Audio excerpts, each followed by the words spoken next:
예수님께서 부활하신 날을 기념하는 부활주일입니다. 부활주일은 세계 교회가 지키는 주일입니다. 공통적으로. 그래서 시차가 있어서 시간차는 있지만 오늘은 부활주일로 세계 교회가 지키고 있습니다. 예수님의 부활을 감사하고 또 축하하는 시간입니다.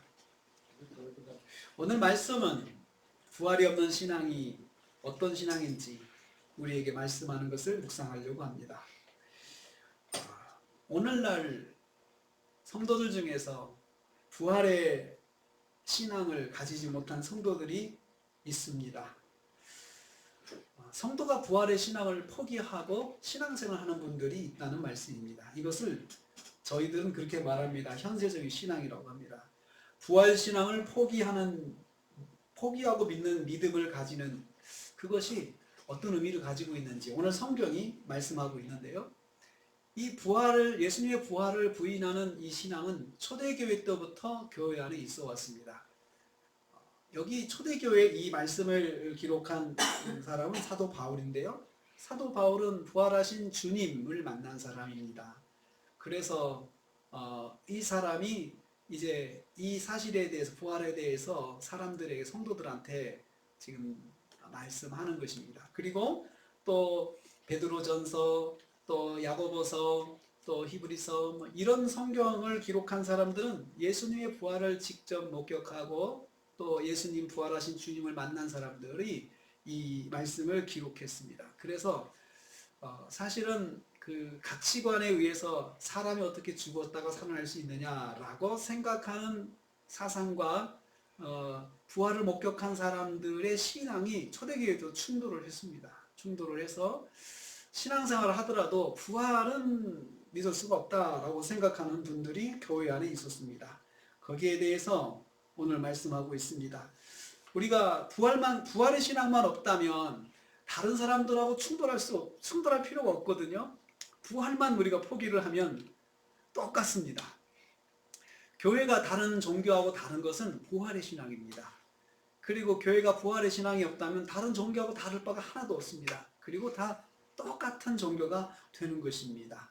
사도 바울이 초대교회 안에서 고린도 교회 사람들 중에서 어떤 사람들이 부활이 없다고 가르치는 사람들이 있다고 그래서 거기에 대해서 말씀하고 있습니다. 예수님 당시에도 부활이 없다는 사두개파들이 있었습니다. 사두개파들은 또 부활에 대해서 인정하지 않았습니다. 사람이 어떻게 죽었다가 다시 살아나느냐라고 하는 그 생각으로 하나님을 믿는 유대인들 중에서도 이 사두개인이라고 하는 사람들은 부활을 인정하지 않았습니다. 그러한 신앙의 영향을 받은 사람들이 교회 안에 이제 기독교로 개종을 해서도 여전히 부활을 믿지 않고 그것을 교회 안에서 이렇게 사람들에게 공공연하게 말하는 사람들이 있었다는 것입니다. 바울이 이 말을 듣고 답답한 심정으로 그렇게 말을 하고 있습니다. 12절 말씀입니다. 같이 보겠습니다. 12절 말씀에 그렇게 말하고 있습니다. 읽습니다. 그리스도께서 죽은 자 가운데서 다시 살아나셨다 전파되었거늘 너희 중 어떤 사람들은 어찌하여 죽은 자 가운데서 부활이 없다 하느냐. 너희 중에 어떤 사람들은 죽은 자 가운데서 부활이 없다 하느냐고 반문하고 있습니다. 너희는 성도죠. 지금 교회 안에 있는 사람이 어떻게 부활이 없다고 말을 할 수가 있을까라고 반문을 하고 있습니다. 사도 바울은 그들 말대로 죽은 자의 부활이 없다고 한다면 무슨 일이 일어날까? 라고 이제 설명을 합니다. 근데 너희들 말대로 만약에 부활이 없다면 그것이 우리한테 어떤 의미를 가지고 있는지 내가 한번 설명을 해주마 라고 하면서 하나씩 차근차근 설명합니다. 13절 말씀에서 뭐라고 말씀하고 있습니까? 부활이 없다면 어떤 것일까요? 13절 있습니다. 같이 있습니다. 시작. 만일 죽은 자의 부활이 없으면 그리스도도 다시 살아나지 못하셨습니다. 그리스도께서 하신 일이 거짓이 된다는 거죠. 우리가 예수님 부활하셨다고 전하고 다니는데 우리는 거짓말을 전하고 다니는 사람들이라 이거죠. 거짓말을 위해서 목숨을 거는 사람들이고 거짓말을 위해서 이 고생을 다 하고 있는 사람들이다. 그리고 예수님께서 부활하지 않으셨다고 하는 것은 그것은 예수님께서 하신 일이 없다는 것이죠. 예수님 부활이 거짓이라는 거죠. 예수님 부활이 거짓인데 수많은 사람들이 그 거짓을 가지고 막 사람들을 찾아다니면서 말하고 다니는 것이 되는 것이다. 어리석은 사람이 되고 불쌍한 사람이 되는 것이죠. 믿음의 핵심이 빠지는 것입니다. 부활이 없는 것은. 교회 생활이 부활 신앙이 없게 되면 교회 생활은 단지 착한 삶을 살자는 것이 되고 맙니다. 교회 생활은 착한 삶을 살자. 좋은 일하고 살자. 이것이 교회 생활이 되고 맙니다. 부활이 없으면 굳이 교회를 다닐 필요가 없습니다. 그냥 아무 데나 가도 됩니다. 아무 종교나 가져도 됩니다. 부활이 없기 때문에. 부활은 다른 종교와 기독교를 명확하게 구별하는 핵심 믿음 중에 하나입니다. 예수 그리스도께서 십자가에 죽으셔서 나를 구원하시고 부활의 첫 열매가 되셨음을 이것을 인정하는 것이 부활의 신앙이고 그것을 부인하는 것이 부활을 인정하지 않는 것입니다. 알맹이가 없는 신앙이 되고 맙니다. 두 번째요. 14절 말씀입니다. 14절 말씀 읽습니다. 그리스도께서 만일 다시 살아나지 못하셨으면 우리가 전파하는 것도 헛것이요 너희 믿음도 헛것이다. 두 가지가 헛것이라고 말하고 있습니다. 첫째는 우리가 전파하는 것이 헛것이다. 헛것이라는 말은 공허한 말, 껍데기 없는 알맹이 없는 것, 사기라는 거죠. 우리가 전파하는 것은 사기다. 그렇지 않습니까? 우리가 전하는 것은 곧 사기가 되고 거짓말이 되고 마는 것이죠.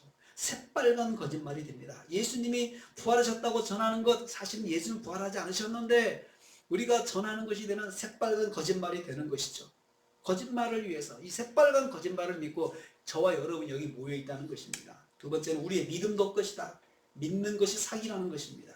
예수님의 부활이 거짓이면 하지 않으셨으면 그것은 우리가 믿는 것 아무것도 아니다.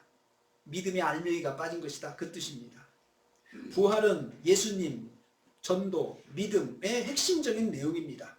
부활이 있어야 예수님도 그리스도 되시고 전도도 생명력을 가지고 믿음도 역사하는 믿음이 됩니다. 부활이 있어야 그렇게 됩니다. 그러니 부활만 없으면 모든 것이 무력화됨을 알 수 있습니다. 부활의 그리스도의 부활을 전하는 것, 그리스도의 부활을 우리가 선포하는 것은 영적 전쟁에서 얼마나 전략적인 가치가 있는지 모릅니다. 이것은 전략적인 무기입니다.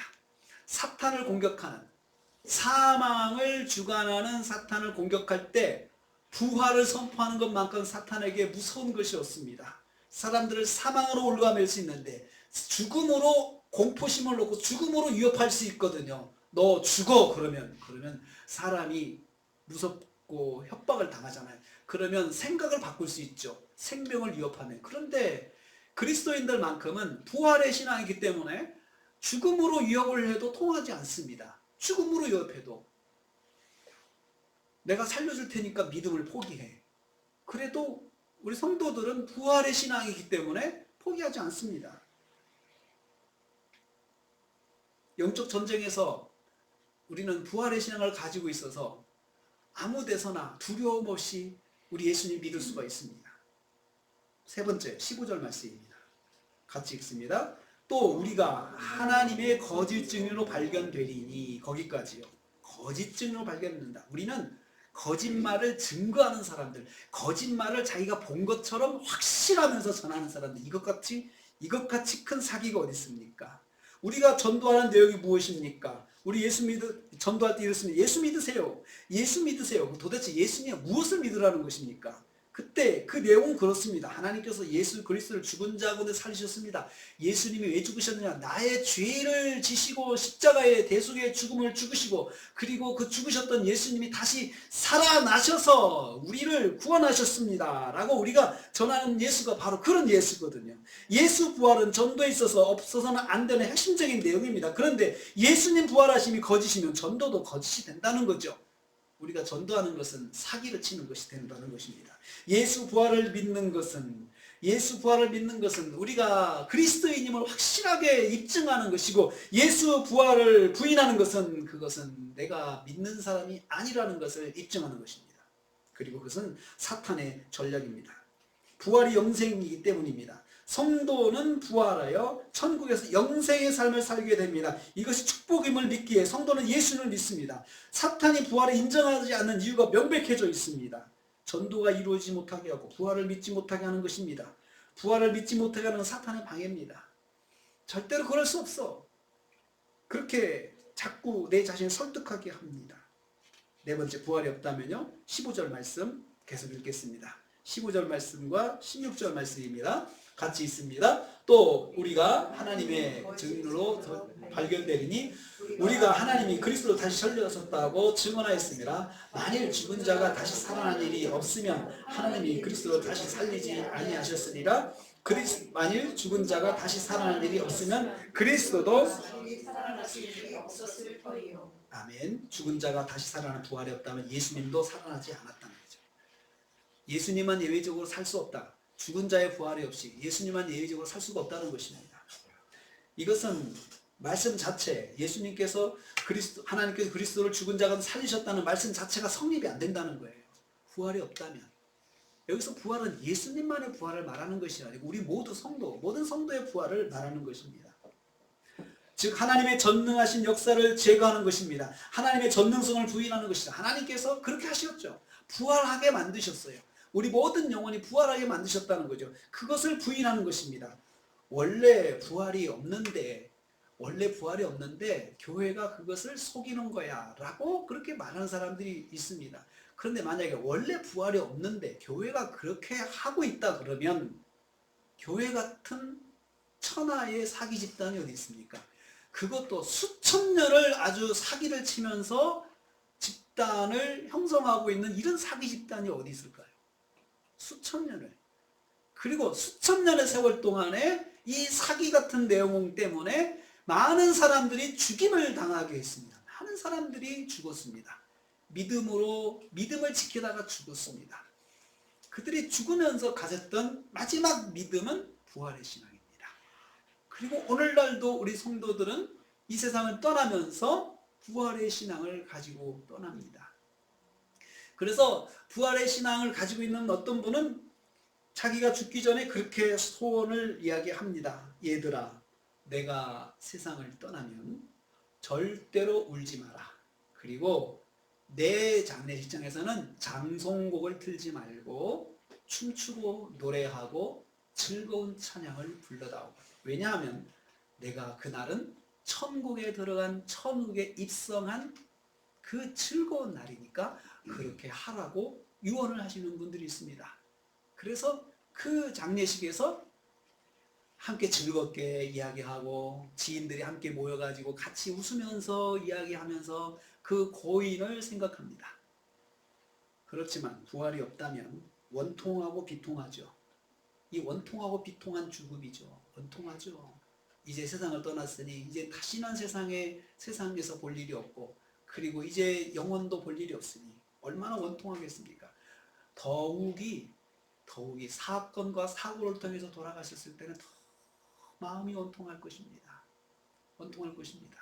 그렇지만 성도는 부활의 신앙이 있기 때문에 우리가 곧 가서 만난다라고 생각하고 그러면서 즐겁게 그 자리에서 환담하면서 같이 식사도 하고 또 서로 은혜도 나누고 그리고 고인의 아름다운 것들을 추억하면서 웃으면서 지낼 수가 있는 것입니다. 왜 그러냐? 부활의 신앙이기 때문에. 죽음이 끝이 아니고 이제 거기에서 천국으로 이사간 거죠. 여기를 성경은 나그네의 삶이라고 이야기합니다. 여러분 아무리 좋아도 여행 가가지고 미국이 아무리 좋아도 아무리 좋은 데 가서 있어도 우리가 시간이 되면은 탁 털고 비행기 타고 한국으로 들어오잖아요. 그곳을 떠나면서 원통해 하는 분은 없습니다. 나는 이제 여행을 마치고 내 집으로 돌아갈 뿐이야. 이렇게 생각하고 오죠. 거기보다 못해도 내 집이 좋은 거라고 이야기하잖아요. 그런 것처럼 우리가 이 세상을 살면서 세상을 떠나면 끝이 아니고 이제 천국으로 이사가는 것입니다. 천국으로 이사가요. 그래서 우리는 천국 환송 예배라고 합니다. 천국 환송 예배. 그래서 교회에서는 천국 환송 예배를 드리니까 찬송을 드려요. 찬송을 드려요.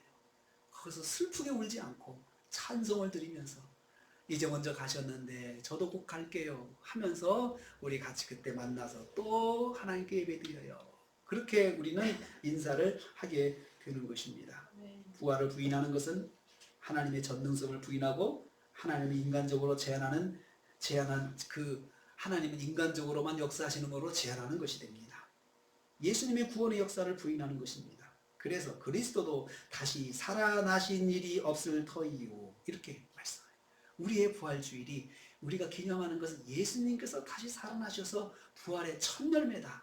예수님이 1번으로 부활하시고 그리고 우리는 뒤따라서 다 예수님 뒤따라서 부활한다라고 가르치는 날이 오늘 부활주일입니다. 부활을 부인하는 것은 하나님의 능력을 제한하고 예수님의 대속에 죽으심을 부정하는 것입니다. 사탄이 성도를 무너뜨리기 위해 제일 좋아하는 신념이 됩니다. 교회를 다녀도 부활은 믿지 말라고 주문합니다. 교회를 다니며 착한 일을 많이 하면서 사는 것이 중요하다고 그렇게 말을 합니다. 부활하는 것은 홍맹랑한 믿음을 가지는 것인데 그러지 말고 상식적이고 합리적인 믿음 생활하고 자꾸 자극을 합니다. 속지 마십시오. 부활이 없다면 저부터 여러분 신고당해야 됩니다. 목사님이 자꾸 이상한 것 가르친다. 거짓말을 가르친다. 여러분 신고하셔야 됩니다.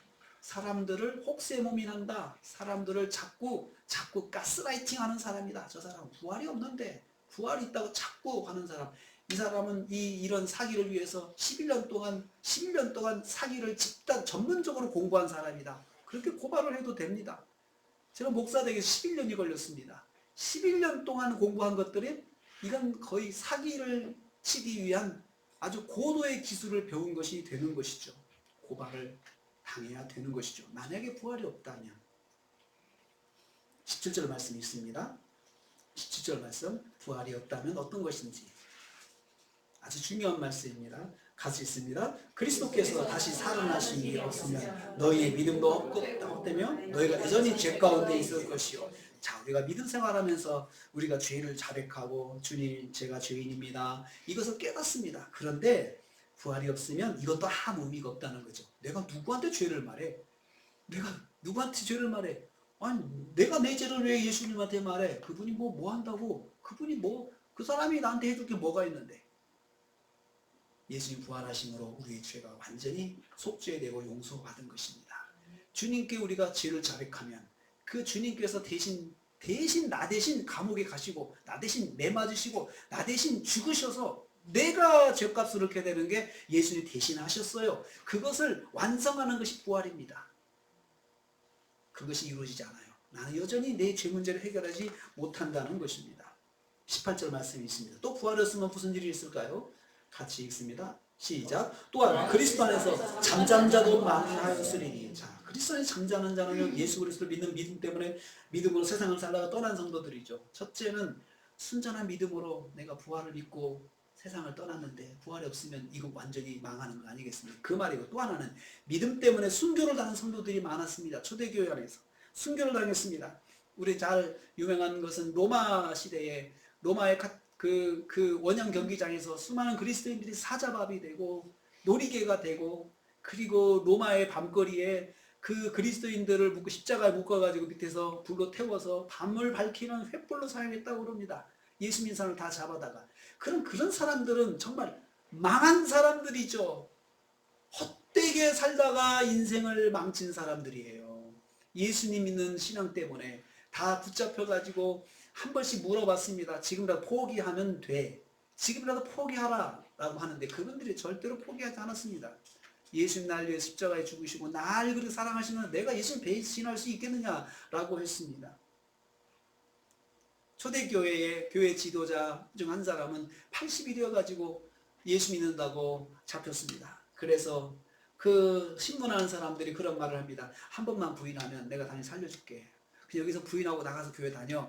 그렇게 설득했습니다. 그럴 때 그분이 그런 말을 했습니다. 예수님은 한 번도 내가 80평생 사는 동안 한 번도 나를 미워하지 않으시고 부인하지 않으셨는데 내가 어떻게 예수님을 이것 때문에 부인하겠느냐 하면서 예수님 부인하지 않았습니다. 그래서 그분은 화형을 당했습니다. 그래, 그러면 네가 그렇게 좋은 예수하고 같이 살아라 하고는 화형을 시켰습니다. 이 사람들이 다 망한 사람들이 되고 납니다. 신앙 때문에 죽은 사람들. 믿음을 지키면서 세상을 떠났는데 떠나보니 부활이 없다면 불행한 삶을 사는 자가 되고 마는 것입니다. 불쌍한 사람이 되는 것이죠. 신앙생활에 자멸의 길로 가는 것을 선택한 것이 되는 것이죠. 얼마나 어리석고 불쌍합니까? 그래서 19절 말씀 이렇게 말했습니다. 같이 있습니다. 19절 말씀에 같이 있습니다. 시작. 만일 그리스도 안에서 우리가 바라는 것이 다만 이 세상 상뿐이면 모든 사람 가운데 우리가 더 불쌍한 자이니라. 그렇습니다.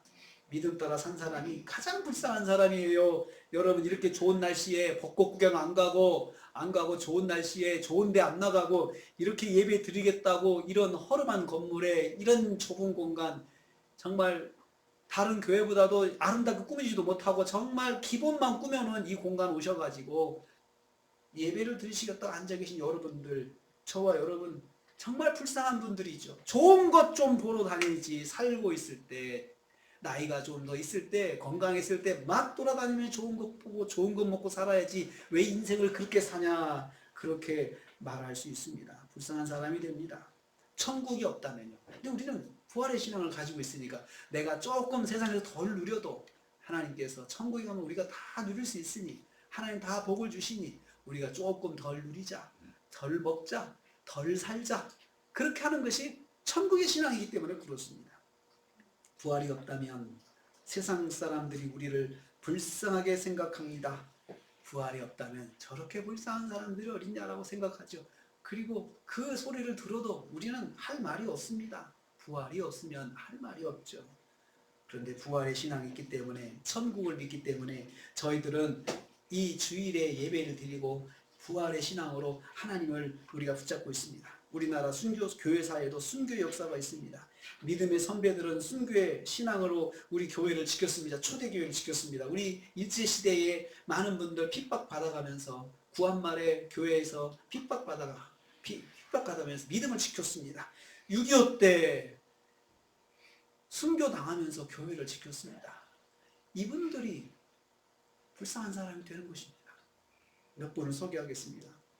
부활의 신앙으로 순교한 노형래 집사님을 소개합니다. 노형래 집사님은 충남 서산군의 한성교회 장로인 아버지의 신앙을 이어받았습니다. 일제강점기에 초등학교 다니면서 신사참배를 거절했더니 난 교회 다니니까 하기 싫어요, 안 할 거예요 하니까 학교에서 퇴학당했습니다. 그렇게 돌아온 아들을 장로님은 칭찬했습니다. 잘했다 아들아, 너가 믿음을 지켰으니 잘했다. 그랬는데 이 아들이 서울에서 공부를 마치고 고향으로 돌아와서 구한교회를 지켰습니다. 그리고 교회에서 주일 성수하면서 예배를 잘 드리면서 지역에 4개의 교회가 있었는데 목사님이 없어서 이 집사님이 다니면서 예배를 인도했습니다. 예배를 인도하고 그렇게 교회를 지켰습니다. 6.25가 터졌을 때 충남 서천도 공산화가 되었습니다.